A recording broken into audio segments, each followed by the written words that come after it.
வாருங்கள் நேயர்களே, கோகுலம் ஜோதிடம் அனைவரையும் அன்புடன் வரவேற்கிறது. நாம் இன்றைய பதிவில் பார்க்க இருப்பது சுக்கிரனுக்கு அசுரபலம் தரும் ராகு என்ற தலைப்பின் கீழ் ஒருவருடைய ஜாதகத்தில் சுக்கிரன் நின்ற இடத்தில் இருந்து கொண்டே அசுரபலத்தில் யோக பலன்களை வெளிக்காட்டும் ஜாதக அமைப்பினைத்தான் இந்த பதிவில் நாம் பார்க்க இருக்கிறோம். ஒரிசா மாநிலத்தின் முதலமைச்சராக பதவி வகித்து வரும் நவீன் பட்நாயக் ஜாதகத்தினை இப்பொழுது நாம் பார்க்கலாம்.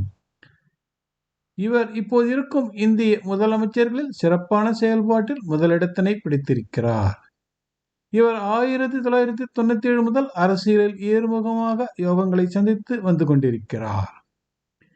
இந்தியாவை ஆளும் மத்திய அரசோடு இணக்கமாக இருந்து கொண்டே மாநிலத்தின் வளர்ச்சியில் அக்கறை செலுத்தி முதன்மையான முதலமைச்சர் என்ற பெயரினையும் இவர் எடுத்திருக்கிறார். அதற்கு காரணம் அவருடைய ஜாதகத்தில் கிரகங்களின் ஒத்துழைப்பே ஆகும். இவருடைய ஜாதகத்தில் சுக்கிரன் அசுர வளம் பெற்றதால் தான் இவரை யாராலும் அசைத்து கூட பார்க்க முடியவில்லை. அது எப்படி சுக்கிரன் அசுர வளம் பெற்றார் என்பதை இந்த பதிவில் பார்க்கலாம் வாருங்கள். இவர் பிறந்த ஜாதகத்தினை இப்பொழுது நாம் பார்ப்போம். இவர் பிறந்தது மகர லக்னம், ரிஷபத்தில் ராகு, மிதனத்தில் சந்திரன், கடகத்தில் சனி, கன்னியில் சூரியன், துலாத்தில் புதன், செவ்வாய், குரு, விருச்சிகத்தில் சுக்கிரன், கேது. இவருடைய ஜாதகத்தில் இவர் பிறந்த மகர லக்னத்திற்கு கடும் பாவியான குரு 10ல் அமர்ந்து இவருக்கு முதலமைச்சர் பதவியினை கொடுத்திருக்கிறது. இது எப்படி சாத்தியமாகும்? மகர லக்னத்தில் பிறந்த இவருக்கு பிரபல யோகரான சுக்கிரன் மகர லக்னத்தின் பாதகத்தில் அமர்ந்து பாதகத்தன்மையினை பெற்று வலுவிழந்து விட்டார் என்று சொல்ல தோன்றுகிறது.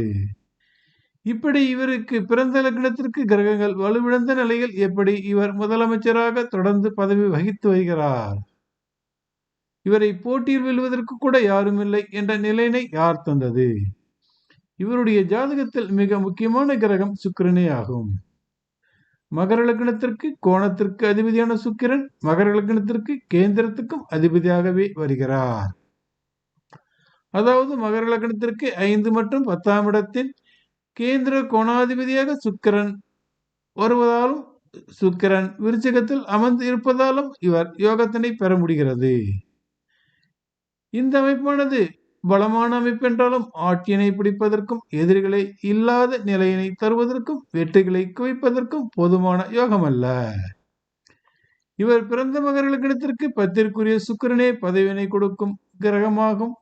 10ஆம் இடத்தின் அதிபதியான சுக்கிரன் 11ல் விருச்சிகத்தில் அமர்ந்திருப்பது யோகமான பதவியினை கொடுக்கிறது. 10ல் திக்பலம் பெற்ற செவ்வாய் அமர்ந்து வலிமையான அரச பதவியினை கொடுக்கிறார். இப்பொழுது சுக்கிரன் செவ்வாய் பரிவர்த்தனை பெற்று பஞ்ச பரிவர்த்தனை யோகங்களில் ஒன்றான ஸ்ரீ நந்தி யோகத்தினை தருகிறார். எனவே பதவி பலமிக்கது என சொல்லிவிடலாம். ஆனாலும் இவரை எதிர்த்து போட்டியிடக்கூட யாரும் இல்லை என்ற நிலை அந்த மாநிலத்தில் இருக்கிறது. இது எப்படி? மகர லக்னத்தின் 10ஆம் இடத்தோன் துலாம் வீடு.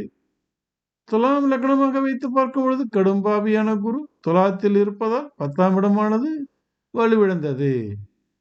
ஆனால் 10ஆம் இடத்தோன் சுக்கிரன் விருச்சிகத்தில் அமர்ந்து ராகுவின் பார்வையினை பெற்று மிகுந்த பலத்தினை பெறுகிறார். இங்கு சுக்கிரனின் முழு தன்மையினையும் முழு குணத்தினையும் ராகு தானே எடுத்துக்கொள்கிறார்.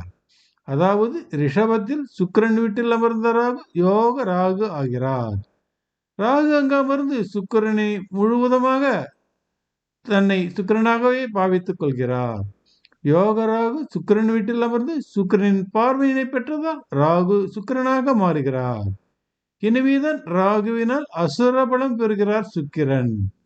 சுக்கிரன் விருச்சிகத்திலிருந்து பார்க்கும் பொழுது, அதாவது சுக்கிரன் அமர்ந்த வீட்டினை லக்னமாக பாவித்து 10ஆம் இடத்தோன் சுக்கிரன் அமர்ந்த வீடான விருச்சிகத்திற்கு 10ஆம் இடத்தோன் சூரியன் கன்னியில் 11ல் அற்புதமான வலிமையோடு இருக்கிறார். அதாவது விருச்சிகத்திற்கு 10ஆம் இடத்து சூரியன் சுக்கிரனுக்கு 11ஆம் இடத்தில் அற்புதமான வலிமையோடு இருக்கிறார். சுக்கிரனுக்கு 10ஆம் இடத்தும் சூரியனுக்கு 10ஆம் இடத்தில் 11ஆம் இடத்த சந்திரன் அமர்ந்திருக்கிறார்.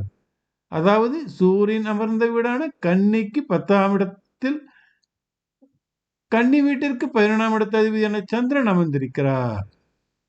அதாவது சுக்கிரனுக்கு 10ஆம் இடத்தோன் சூரியன் சுக்கிரனுக்கு 11ல், சூரியனுக்கு 11ஆம் இடத்தோன் சந்திரன் சூரியனுக்கு 10ல். சந்திரனுக்கு 10ஆம் இடத்தினை இப்பொழுது பார்க்கும் பொழுது குரு சந்திரனுக்கு 5ஆம் இடத்தில் அமைந்திருக்கிறார்.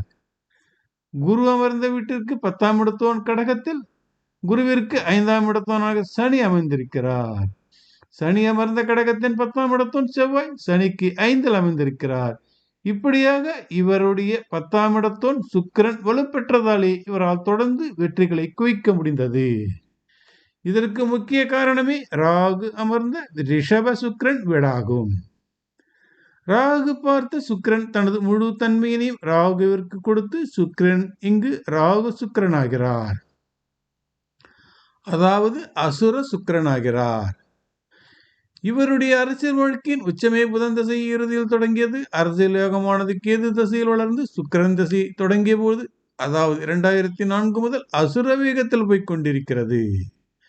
சுக்கிர தசையானது 2031 வரை என்பதால் அதுவரை இவர் தொடர்ந்து ஆட்சியில் இருப்பார். அதன் பின், அதாவது 2031 பதவி மாற்றம் ஏற்படும். இப்படித்தான் நேர்களே, ஒருவருடைய ஜாதகத்தில் எங்கேயாவது யோகம் ஒளிந்திருக்கும். மறைந்திருக்கும் யோகங்கள் யாருக்கும் வெளிப்படும் என்பதை ஆராய்ந்து பார்த்தால்தான் புரிய வரும். நன்றி, வணக்கம். மீண்டும் பிறிதொரு பதிவில் சந்திப்போம் நேயர்களே.